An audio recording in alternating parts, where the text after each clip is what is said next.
আর এইদিকে আমার গরমা গরম বিরিয়ানিও রেডি। ভাতটা কিন্তু একদম পারফেক্ট সিদ্ধ হয়েছে, একদম পারফেক্ট সিদ্ধ হয়েছে, দেখেছেন? অসাধারণ, এত দুর্দান্ত লাগছে। এই যে এখানে ঘাস পরিষ্কার করছি, এখানে শশা গাছ দেওয়া হয়। ওইদিকে ঘাস কেটে একটু বাগানে কাজ করছিলাম বলে এই গেঞ্জিটা পুরো একদম কাদা হয়ে গেছে। আর আজকের বাড়িতে বিরিয়ানি রান্না হবে, দেশি মুরগির বিরিয়ানি। মানে বাড়িতে একটা ছোট মুরগি আছে, সেই মুরগিটা দিয়ে বিরিয়ানি রান্না হবে। তাহলে দেখতে থাকুন।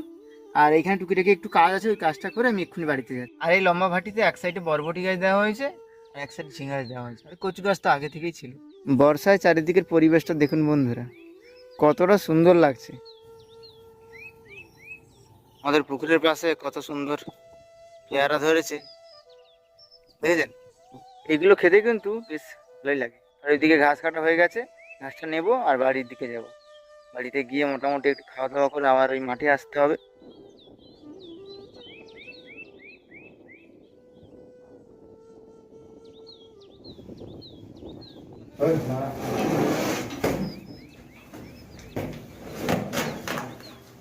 অবস্থা দেখুন বন্ধু। বাট, হুস, হুস, হুস, হুস, হুস। অবস্থাটা দেখলেন তো, কি অবস্থা? অবস্থা সিঙ্গেল তুলে নিচ্ছে। এই যে আজকে জলখাবারে মুড়ি আর জিলিপি।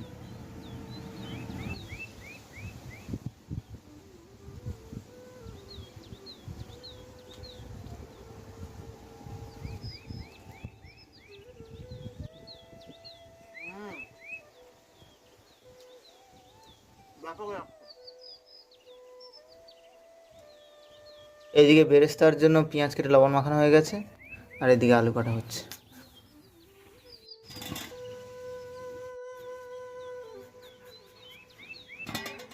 আর আমি এদিকে বসে বসে দেখুন কচুগুলো পরিষ্কার করছি। মশলা মাখিয়ে নিয়েছি, এবার জাস্ট শুধু একটা মশলা বাকি, বাড়ির বিরিয়ানি মশলা। সুন্দর করে মাখিয়ে নিচ্ছি। আর ওইদিকে আলু ভাজা হয়ে গেছে প্রায়।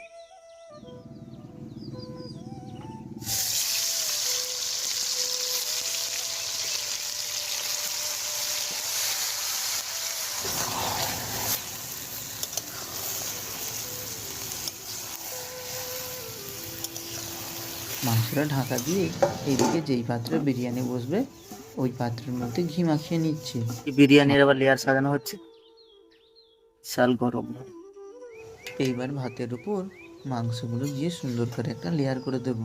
অনেকে হয়তো ভাবছেন যে মাংসের রঙটা তো হলো না, আমরা বাড়িতে খাবো বলে কোনো রকমের রং ব্যবহার করিনি, বাড়িতে থাকা লঙ্কা গুঁড়ো ব্যবহার করেছি, তাই রংটা সামান্য হয়েছে। পরে উপর থেকে গোলাপ জল আর কেওড়া জল মেশানো দুধটা দিয়ে দিচ্ছি। হ্যাঁ, এটা ছাড়া কিন্তু বিরিয়ানি অসম্পূর্ণ। বাইরে বর্ষা শুরু হয়ে গেছে, আর এইদিকে আমার গরমা গরম বিরিয়ানিও রেডি। একদম বর্ষার সাথে দারুণ জমে যাবে। দেখুন বন্ধুরা, কতটা লোভনীয় লাগছে, দেখছেন? দারুণ।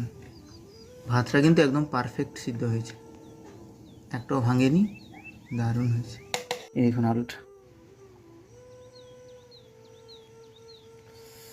একদম পারফেক্ট সিদ্ধ হয়েছে, দেখেছেন? আলু দিয়ে খাই প্রথম।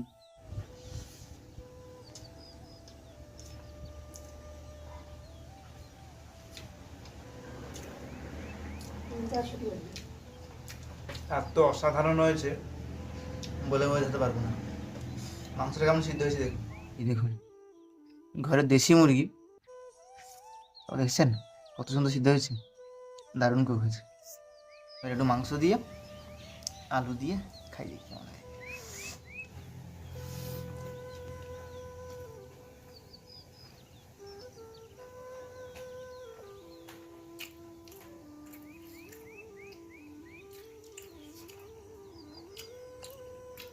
অসাধারণ, এত দুর্দান্ত লাগছে।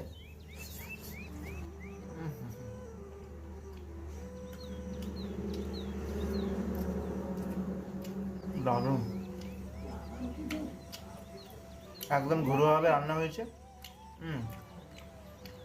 বেশি তেল মশলা দেওয়া হয়নি।